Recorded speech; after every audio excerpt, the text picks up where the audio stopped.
Howdy doody. Wenn man über das Wohnen in Thailand redet, dann denken die meisten sofort an Kondos. Pattaya, Phuket, Hua Hin, Hochhauspool, Security. Wir sind hier mal ein kleines Stück davon entfernt.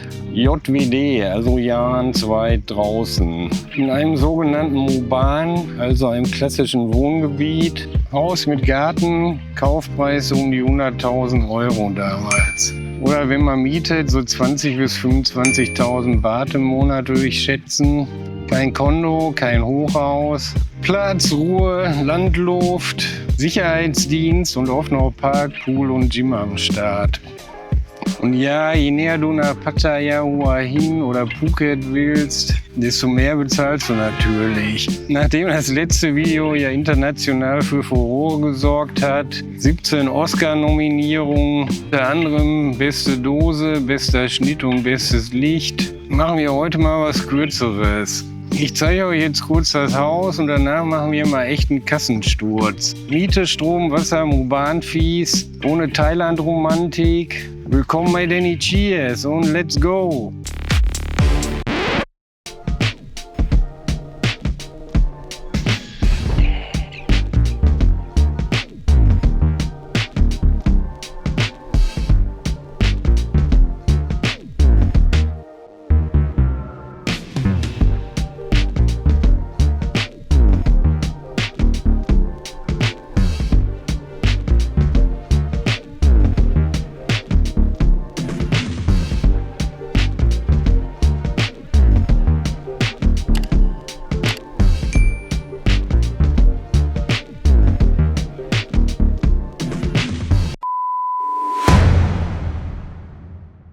So Leute, jetzt kommen wir hier mal wie versprochen zur Abrechnung. Und wir fangen mit dem Teil an, den einige von euch vielleicht gar nicht auf dem Schirm haben. Wir wohnen hier in einem Moban, das heißt jeden Monat fällt eine Moban-Fee an. Besser bekannt als Community-Fee. Also das variiert mitunter stark von Moban zu Moban. Wir bezahlen im Moment 1001 Baht, aber das kann so zwischen 500 bis 2000 in den High-End-Mobans variieren. Dafür bekommt man dann die ganze Verwaltung, Gärtner, Müllabfuhr, Straßenbeleuchtung, natürlich auch sowas wie Straßenreinigung und 24-Stunden-Security, was echt ganz geil ist. Ich fand es am Anfang nicht so cool, aber mittlerweile, wir haben hier überall Videoüberwachung.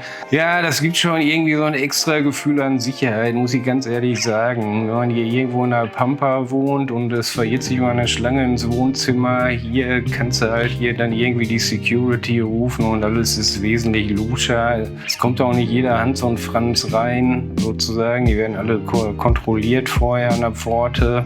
Also ich musste mich daran ein bisschen gewöhnen, aber mittlerweile will ich es nicht mehr missen, ganz ehrlich. Und was nicht zu unterschätzen ist, was wir ja auch noch haben, ist ein relativ fetter Pool, wo meistens keiner drin ist. Also kann Danny Cheers ja immer mittags schön abschlönzen. Und was ich mit dem Alter auch mittlerweile ganz gerne benutze, ist unser kleines Gym hier. Da hat man mal ein bisschen Abwechslung am Tag und ist auch ganz gut für die Gesundheit und für die fette Wampe natürlich. Und das ist halt alles direkt mit in der Community-Fee drin. Also, naja, für 1000 Baht irgendwie kriegt man schon eine Menge.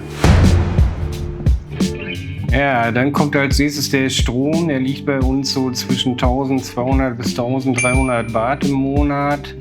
Das meiste geht natürlich für die Klimaanlage drauf. Machen wir abends an, laufen dann bis morgens, also circa 12 Stunden am Tag. In 2 Schlafzimmern, da geht halt einiges durch. Wir haben allerdings eine 7,6 Kilowatt Solaranlage auf dem Dach, also im Prinzip durch die Subvention von 6 Baht pro Kilowattstunde sind wir da auch immer noch lange im Plus am Ende des Monats.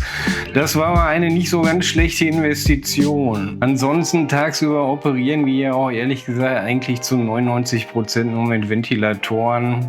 Danny Cheers Gesetz ist, wer in die Tropen zieht, der muss auch mit den Konsequenzen leben.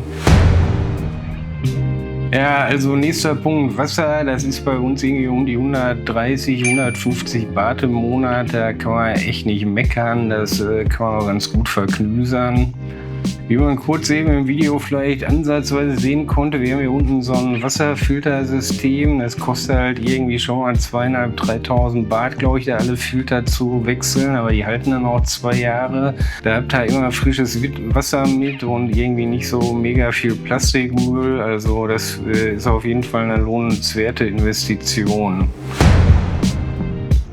Ja, der nächste Punkt, als YouTuber, angehender YouTuber, brauchen wir natürlich Internet. Wir haben hier Gigabit Internet für ca. 850 Baht im Monat. Da kannst du nicht meckern. Da drinnen ist irgendwie Fernsehteil. Wir haben so eine TV-Box dabei. Das heißt, wir haben irgendwie, ich weiß nicht, 30 Thai-Fernsehsender, die übers Internet gestreamt werden.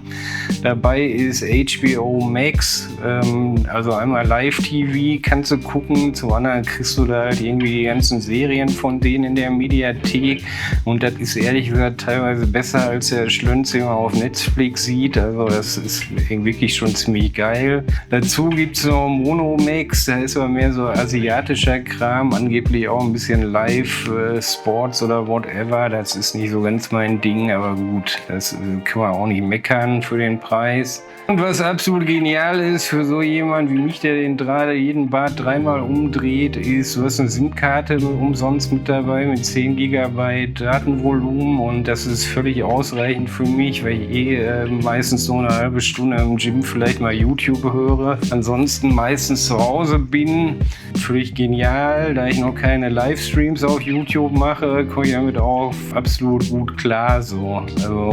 Also wie gesagt, wir haben das Haus damals gekauft, zum Glück schon abbezahlt, relativ schnell und das kommt dann zur Gesamtrechnung, wenn ich mich jetzt nicht verknüsert habe, von 3.300 Baht ungefähr im Monat, was wir so brauchen, um den ganzen Brunzen am Laufen zu halten. Also das entspricht dann grob 90 Euro, wenn ich mich nicht verrechnet habe. Und ja, that's it. Dazu kommen natürlich Kosten für Bier, Fressen und whatever, Krankenversicherung. Da kann ich gerne halt auch noch mal im gesonderten Video eingehen. Also wenn euch das interessiert, dann einfach hier Like und Subscribe und ihr kennt den Boots. Ne? Rinjaun und Ufje Pass von Danny Cheers.